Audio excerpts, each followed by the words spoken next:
Left arm round या वेळेला बॅटची कडा घेतली होती. भावेशने मात्र खेळलाय फटका. 2 बाहेर. व्यासपीठावरील मान्यवरांना दिलाय. ओमकार मलाड या टीमची खासियत आहे की भलेही या ठिकाणी मात्र सुरुवातीला धावा जरी आल्या नाहीत तरी मात्र मधल्या फळीमध्ये आलेले फलंदाज जे आहेत ते ज्या वेळेला संधी मिळेल. नो बॉलचा इशारा आणि या वेळेला रेषा पार. धावा मिळतील.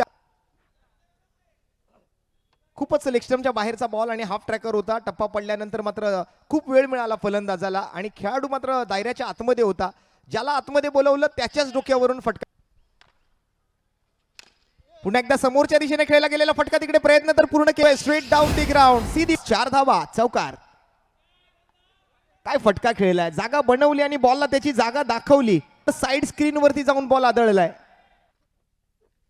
भावेश स्ट्राइक वरती. या वेळेला खेळाडूच्या डोक्यावरून बॉल पाठीमागे जातोय आणि 418 चौकार आतापर्यंत या स्पर्धेमध्ये लगावले गेले आहेत.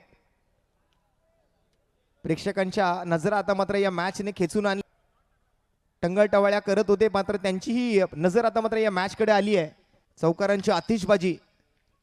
पुन्हा एकदा मात्र स्क्वेअर कटचा फटका. तिकडे मात्र नशिबाने साथ दिली नाहीये आणि यावेळेला चोरट्या धावेच्या प्रयत्नामध्ये मात्र रनआउटची संधी असू शकते आणि या ठिकाणी मात्र टीव्हीएम या वेळेला एकच रन मिळेल आणि एकेरी धावेसोबत स्कोर